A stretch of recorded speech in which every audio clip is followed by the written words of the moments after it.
Sonmol automatic anti-choking device is a simple device that could save a life. Its powerful suction can quickly remove blockages and save lives. Manual devices require strong hand strength. Sonmol works with one simple press. It has a convenient wall mount, within arm's reach if anyone needs. មែនតើឧបករណ៍នេះលេខរៀងទី1ហើយនៅក្នុងប្រទេសចិនព្រោះអីរោងចក្រនៅទីនោះផ្ទាល់នៅក្នុងគ្រួសារនីមួយៗគឺគេតែងមានម្នាក់មួយនៅក្នុងគ្រួសារហើយលំដាប់ទី2នោះគឺនៅប៉ៃអឺរ៉ុបដោយសារតែពួកគេបារម្ភអំពីបញ្ហាសុខភាពនិងអាយុជីវិតខ្លាំងមែនទែនគ្រោះថ្នាក់នេះមើលមិនឃើញទេបងប្អូនអាចកើតឡើងជាយថាហេតុហើយបើការសង្គ្រោះវិញគឺសង្គ្រោះភ្លាមមិនបានមិនមែនយើងអាចទុកយូរបានទេបើមិនជាយើងសង្គ្រោះមិនទាន់ពេលវេលាគឺនឹងអាចមានបញ្ហាដល់អាយុជីវិតជាមិនខានដូចនេះគឺតែងតែមានមួយនៅក្នុងគ្រួសារ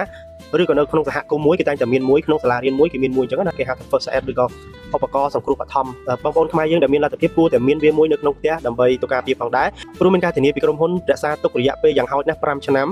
ឧបករណ៍នេះមួយអញ្ចឹងបងប្អូនចំណាយម្ដងគឺចំណេញតែម្ដងគឺមានការទំនុកចិត្តមែនទែនដោយសារតែប្រើប្រាស់មិនមែនត្រឹមតែអាស៊ីនៅចិននោះទេគឺប៉ែកអឺរ៉ុបក៏គេបានប្រើឧបករណ៍នេះផងដែរអរគុណ